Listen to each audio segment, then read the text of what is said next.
وَاعْتَصِمُوا بِحَبْلِ اللَّهِ جَمِيعًا وَلَا تَفَرَّقُوا، سب کے سب اللہ کی رسی کو مضبوطی سے تھامو. وَلَا تَفَرَّقُوا، تفرقو میں نہ پڑو، جدائیاں نہ ڈالو،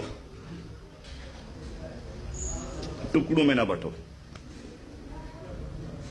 اللہ کی رسی کو مضبوطی سے تھامے رکھو تاکہ تم ٹکڑوں میں بٹنے سے بچ جاؤ. اللہ کی رسی کو مضبوطی سے پکڑو تاکہ تم جدا جدا ٹکڑے نہ بن جاؤ. جمہور مفسرین کا فیصلہ ہے کہ رسی سے مراد قرآن عظیم. مفسرین حضرات نے فرمایا کہ رسی سے مراد قرآن عظیم ہے. اللہ ایمان والوں کو فرماتا ہے کہ جو رسی میں نے آپ کو دی ہے اس کو مضبوطی سے پکڑ لو.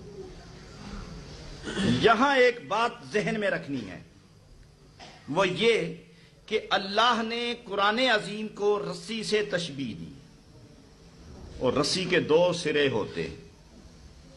آج تک کوئی آپ ثابت نہیں کر سکیں گے کہ ایسی بھی کوئی رسی ہے جس کا سرا ایک اور دوسرا ہو ہی نہ. وہ رسی نہیں، رسی کے دو سرے ہوتے. قرآن کو رسی سے تشبیہ دی اور رسی کے دو سرے ہوتے ہیں.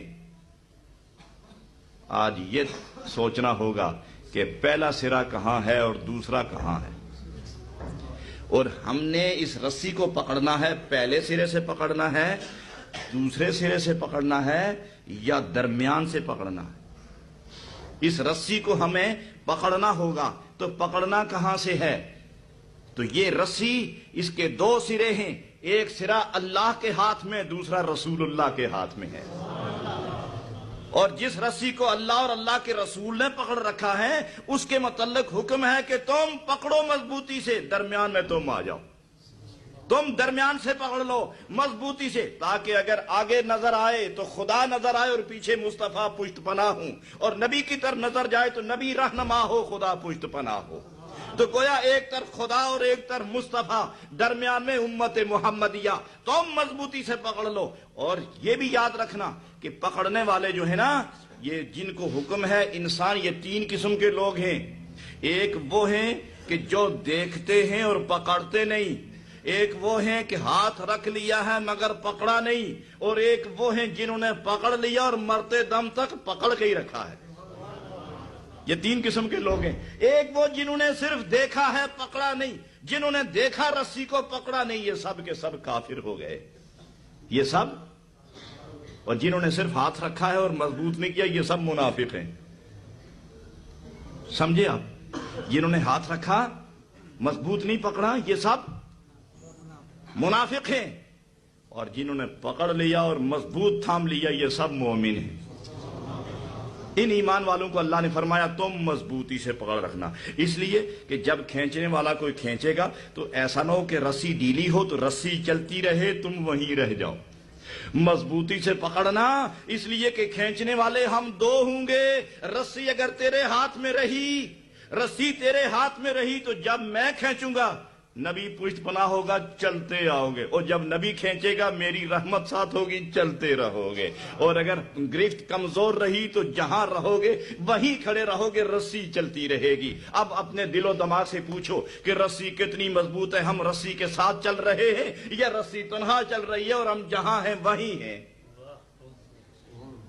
جس نے رسی کو مضبوط پکڑ لیا کامیاب ہو گیا. رسی کھچتی چلی جاتی ہے، کھینچتا کون ہے؟ جناب محمد الرسول اللہ. اور جب رسی کھچتی ہے تو عرش سے آواز آتی ہے داعین اللہ، داعین اللہ. داعی اللہ نے رسی کھینچی، جس نے پکڑی دوڑتا ہوا چلا گیا. اور جب آنکھ کھلی تو جناب محمد الرسول اللہ کے قدم نظر آئے. من یطع الرسول فقد اطاع اللہ. اسی کو در خدا مل گیا جو حضور مصطفیٰ مقبول ہو گیا. سو اس بنا پر